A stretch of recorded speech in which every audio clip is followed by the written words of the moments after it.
Assalamualaikum warahmatullahi wabarakatuh. Nah, ini kita lanjutkan kajian kursus atau privat ilmu nahwu yang kesekian kalinya. Untuk materinya kita buka halaman 3. Ini membicarakan tentang tanda-tanda kalimat isim. Jadi kita mau mengetahui isim itu bagaimana, ya kita harus tahu tanda-tandanya. Nah, fal ismu yurahu bil khafdi wa tanwini wa dukhulil alifi wal lami wa hurufil khafdi wa ya min wa ila wa an wa ala wa fi wa rufa wal fa wal kaf wa lam wa hurufil qasami wa ya al waw wal ba wa ta'u. Pertama, tanda daripada kalimat isim itu adalah i'rab khafat atau i'rab jar. Kalau isim mufrad ya terbaca kasroh. Misalnya marartu bi zaidin. Itu misalkan. Jadi isim pertama apa? Dibaca khafat atau jar. Dibaca kasroh kalau isim mufrad. Kalau bukan isim mufrad ya tergantung, nanti kita pelajari bareng-bareng. Alon-alon, jadi belajar nahwu itu ya satu bab dengan bab lain itu punya hubungan. Jadi tidak bisa satu bab langsung mengantarkan kita bisa baca kitab. Makanya kalau nahwunya tidak ngelotok ya tidak bisa orang baca kitab, paham ya? Nah, yang kedua tandanya adalah tanwin. Yang ketiga dimasuki alif lam. Tanwin itu kayak zaidun, itu kan dun kan, itu menunjukkan bahwa dia adalah isim. Kemudian dimasuki alif lam, misalnya al Ghazali, nah itu menunjukkan kalimat isim. Terus huruf khafat atau huruf jar, setiap kalimat yang kemasukan huruf jar itu berarti nanti dia adalah kalimat isim. Huruf jar itu apa saja? Kalau versi jurumnya ya min, ila, an, ala, fi, ruba, ba, kaf, lam, dan huruf kosam, wawu, ba, dan ta. Prakteknya nanti setelah ini. Kalau versinya alfiyah itu haka huruf al-jari wa yamin ilah hatta falah sya'ata fi anala dan seterusnya. Ya kita akan pakai materi jurumiyah dulu. Lah khofat itu apa? Maknahu lugotan at-tadallul wal khudu. Secara bahasa khofat itu merendahkan diri. Nah, merendahkan diri. Tawaduk unulah. Secara istilah ibaratun anil kasroti wa manaba'ana alati tahdusu indah dukhuli amilil khofdi kakolika bismillahirrahmanirrahim. Nah, secara istilah nahwu yang disebut dengan khofat itu ya kasroh itu, atau yang menggantikan kasroh. Misalnya maror tuh bilmus limina, bilmus lima ini, itu kan erop jarnya dengan tanda yaknun, paham ya? Karena isim tasnya atau isim jamak mudzakkar salim dalam kondisi terbaca jar, itu yang dinamakan khofat. Lah khofat ini atau terbaca jar itu ya kalau dimasuki amil jar. Lah amil jar itu ya nanti ada tiga, ada majrurun bil harfi, majrurun bil idhofah, karo tabiun lil majrur, itu di bab akhir jurumiyah. Contohnya bismillahirrahmanirrahim itu kenapa dibaca kasroh memnya bismi, terbaca kasroh haknya bismillahi. Nah, lahi itu hinya itu. Ar-Rahmani kenapa dibaca ni, Ar-Rahimi kenapa dibaca mi, itu karena kemasukan huruf jar berupa ba, sehingga di Eropi jar atau di Eropi khofat on. Terus yang kedua tandanya adalah tanwin. Tanwin itu maknanya taswid. Taswid itu menyuara. Secara istilah tanwin itu adalah nunun sakinatun zaidatun tatba'u akhiral ismi lafdan wa tufarikuhu khattan li ghairi taukidin. Tanwin itu kalau dicontohkan kan zaidun. Zaidun itu berarti suara nun mati di akhirnya. Dan itu hanya terbaca, namanya suara kan hanya terbaca, jadi tidak tertulis. Dan itu motifnya harus bukan karena taukid. Kalau taukid itu misalkan layar driban, itu non taukid khafifah. Nanti ada babnya sendiri, non taukid khafifah, non taukid sakilah itu ada babnya sendiri. Pokoknya sepenting materi yang saya sampaikan jangan paham sih. Nanti seiring berjalannya waktu, oh iya ya nyambung. Agar nih orang mau belajar nahwu, mau bisa nahwu ngajinya setengah-setengah. Hari ini ikut besok enggak ya, repot itu. Kemudian diantara tanda saja adalah kemasukan alif lam atau al. Wala farqa bainal ma'rifati karojuli wa zaidati kal harsi wal mausulati kadoribi. Jadi tidak dibedakan antaranya al ma'rifat seperti contoh ar-rajul. Rajul itu nakirah, kalau dibeli al-rajul berarti laki-laki yang itu, kira-kira gitulah. Terus al-zaidah al-hars itu alnya al-zaidah. Atau al-mausul, contohnya ad-dorib al-madrub itu alnya al-mausul. Nanti ada babnya sendiri ya. Al-mausul, al-zaidah, al-ma'rif. Memang karakter nahu gitu kan. Jadi nggak bisa jenengan kemudian Loh kok nanti terus tidak bisa. Memang karakter nahwu seperti itu.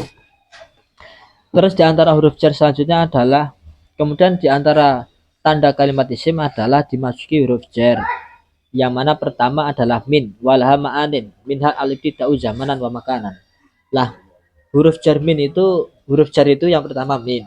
Min itu faedahnya di antaranya adalah jadi ada banyak, di antaranya adalah ibtidak zaman, ibtidak makan. Nanti ada min litabid, ada lain sebagainya.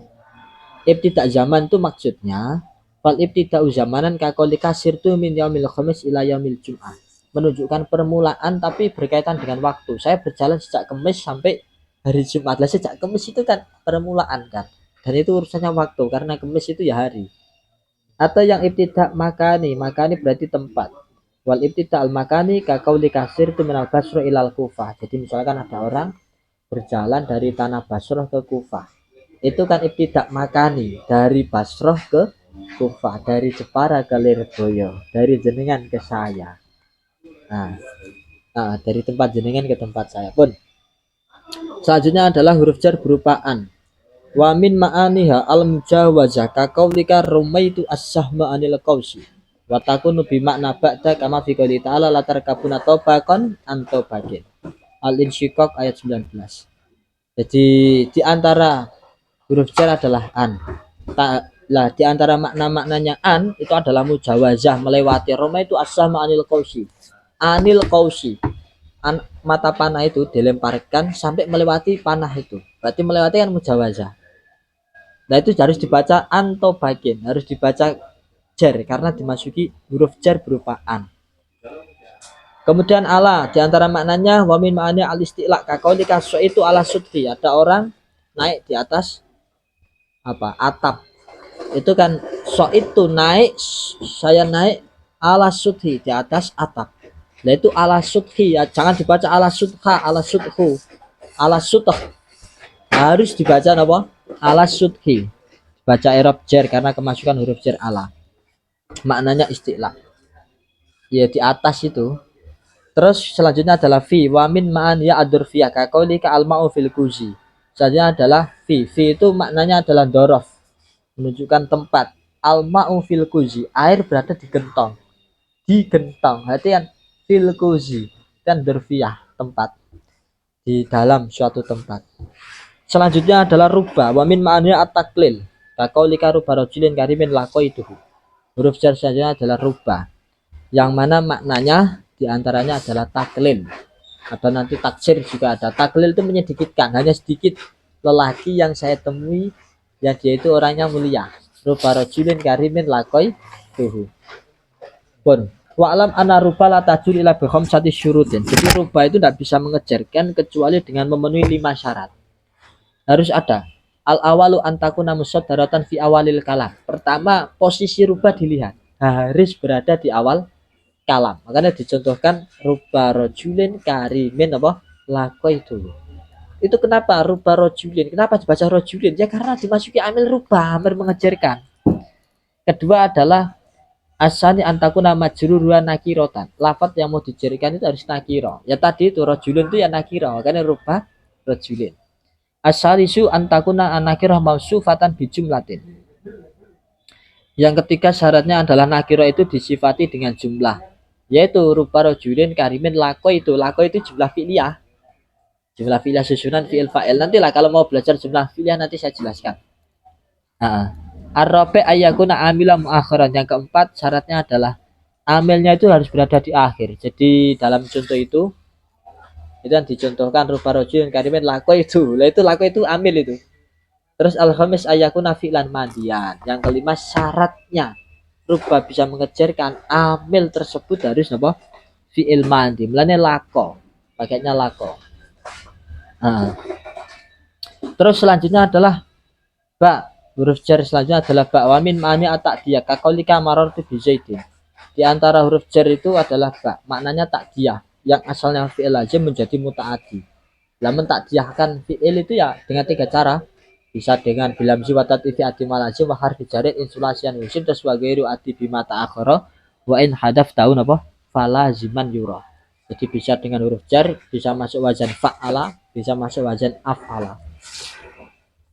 Lah di sini dicontohkan faedahnya ba itu takdiyah. Maror tuh lewatan insun bizaidin. Aslinya ndak bisa maror tuh diberi apa maf'ul bizaidin. Diberi zaidun maf'ul zaidun ndak bisa. Tapi karena ada takdiyah itu jadi bisa. Terus kaf wamin ma'an ya atas beh. Di antara maknanya kaf adalah tasbih menyerupakan. Contohnya seperti lika zaitun kalbadri. Zaid seperti rembulan. Nah, itu contohnya. Soalnya adalah lam. Watuf tahu ma'anggiri ya idomir. Namu lahu lana walaka. Lahu walana walaka. Huruf jar selanjutnya adalah lam. Ini akan terbaca fathah ketika tidak bersamaan dengan ya domir. Jadi misalnya domir tapi bukan ya. Domir tapi apa bukan ya. Misalnya lahu, lana, laka itu kan domir semua. Tapi domirnya bukan ya. Ya domir itu kan ada wahumahum, yahumahuna, terus antum nanti di bab sorof ada di ilmu sorof. Watuk saru ma'adohir kalau bersama dengan isim dohir terbaca kasroh lamnya. Wamin ma'aniya al milku kakolika al malu li zaidin. Nah di antara maknanya lam itu adalah untuk lil milki. Al malu li zaidin, harta itu miliknya Zaid. Nah itu kan zaidun kan isim dohir bukan isim domir. Maka lamnya dibaca kasroh sehingga terbaca li zaidin. Beda dengan lahu, lamnya dibaca fathah. Jelas ya? Supaya enak ngaten iki. Sampeyan tak ngaji nahwu wis tak sampaikan dengan bahasa sing enak. Jadi paham Mas toh. Kemudian selanjutnya adalah wa huruful qasam wa ya al waw. Huruf qasam itu pertama wawu. Fatakulu wallahi demi Allah. Di huruf qasam huruf untuk sumpah. Pertama menggunakan huruf apa? Wawu. Wallahi. Terus wala tadkhulu alal mudmar. Lafat wawu, huruf wawu yang berupa huruf qasam tidak bisa masuk pada isim domir. Walahu demi dia itu tidak bisa, harus isim dohir. Wallahi warobil ka'bati misalkan seperti itu. Terus wal ba'u watadkhulu ala dohir wal mudmar nahu billahi wabihi. Huruf qasam, huruf untuk bersumpah yang selanjutnya adalah ba. Ini bisa berfaedah, bisa masuk pada isim dohir atau isim domir. Kalau isim dohir seperti billahi demi Allah, isim domir bihi demi dia. Nah, dia siapa? Ya bu. Terus wata termasuk huruf qasam saja adalah ta. Watak tasu bilafdil jalalati nahu qauli tallahi laqidanna asnamakum. Itu dalam contoh tallahi, taknya itu tak qasam untuk bersumpah. Tallahi demi Allah laqidanna asnamakum, saya akan menghancurkan berhala-berhala mereka. Dan ini tak yang berupa huruf qasam hanya bisa masuk pada lafaz jalalah, hanya bisa masuk pada lafaz Allah saja. Kesimpulannya ya kan, isim itu tandanya ada kalanya di i'rab jar, ada kalanya tandanya karena ada tanwin, ada alif lam, ada huruf-huruf jar. Huruf-huruf jar itu huruf-huruf yang menyebabkan suatu kalimat terbaca jar, terbaca kasroh atau tanda yang menggantikan posisinya kasroh. Seperti contoh marortu bizaidin, itu wajib dibaca bizaidin. Dinnya itu loh ya wajib dibaca kasroh. Yang menggantikan kasroh misalkan ya roa itu apa maror tuh bil muslimina, saya maror tuh saya lewat ketemu dengan orang-orang muslim, itu harus dibaca bil muslimina, tidak boleh bil muslimuna, tidak boleh karena itu jamak mudzakkar salim fi mahalin nas fi mahalil jar fi i'rabil jar, i'rabnya i'rab jar atau khafat. Padha wae bahasane jar atau khafat itu sama saja. Paham nggih? Mungkin itu saja. Untuk selanjutnya tentang tanda-tanda kalimat fi'il, nanti kita pelajari bareng-bareng alon-alon. Semoga bermanfaat, semoga kita dapat foto, dapat ilmu yang manfaat barokah. Semoga selalu istiqomah. Amin Allahumma amin. Terima kasih atas partisipasinya. Sekian dari saya, kurang lebihnya mohon maaf. Assalamualaikum warahmatullahi wabarakatuh.